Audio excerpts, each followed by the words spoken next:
Now, I'll show you one experiment and then a result of a meta-analysis that looked at the impacts of replacing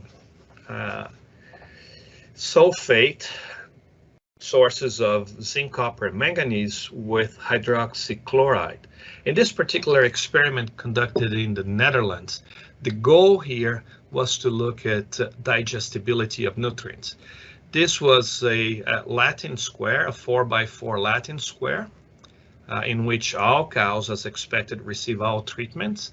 And the treatments were 100% of the supplemental trace minerals originated from sulfate sources. It's what's called STM 100.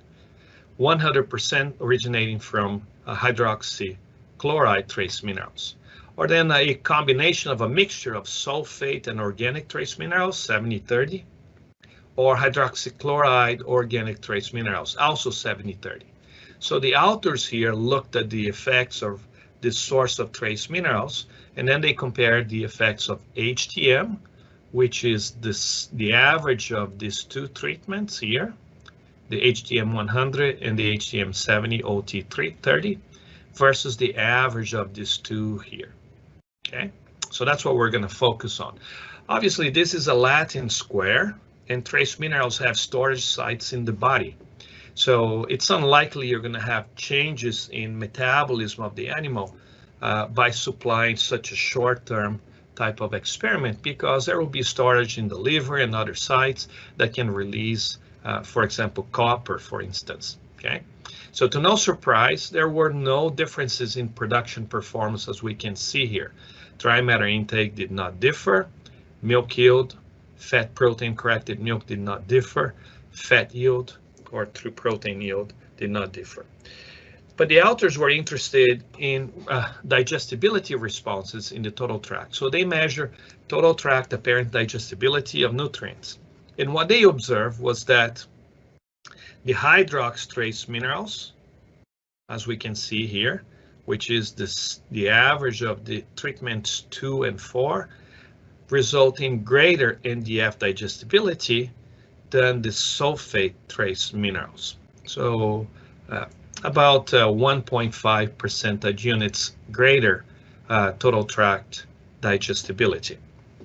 Okay, obviously, because this is total tract digestibility, we don't really necessarily know what happened in the rumen, where probably most of the differences are taking place. And we do know that whenever you alter digestibility in the rumen, there is some compensatory effect in the lower gut.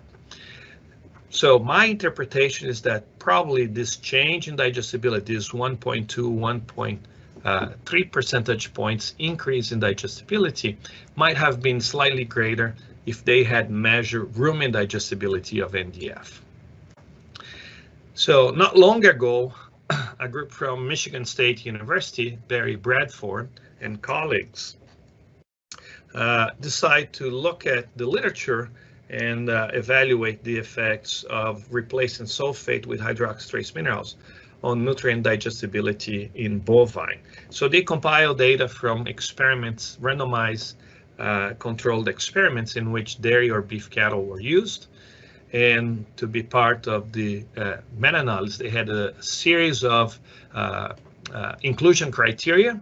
Obviously, the experiments had to properly identify the experimental unit, and they have to have measure digestibility of nutrients. So we're going to focus on fiber digestibility here, which was the main types of responses.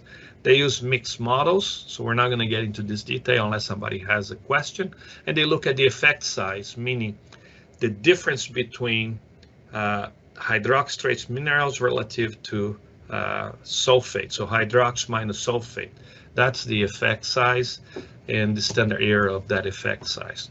So here we have the number of comparisons.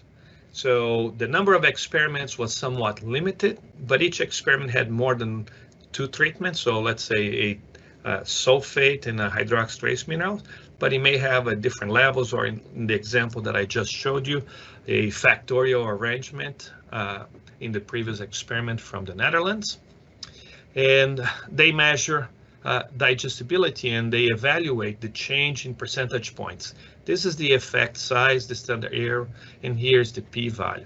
Every time you see a red color, it's because the p-value is small, so there is somewhat of a high strength against the null hypothesis. So we accept that treatments are not equal in this particular example. Therefore, there is a difference between them. In this case, digestibility of NDF in the total tract increased 1.5 percentage points, okay, in the 12 comparisons, and the effect was statistically significant.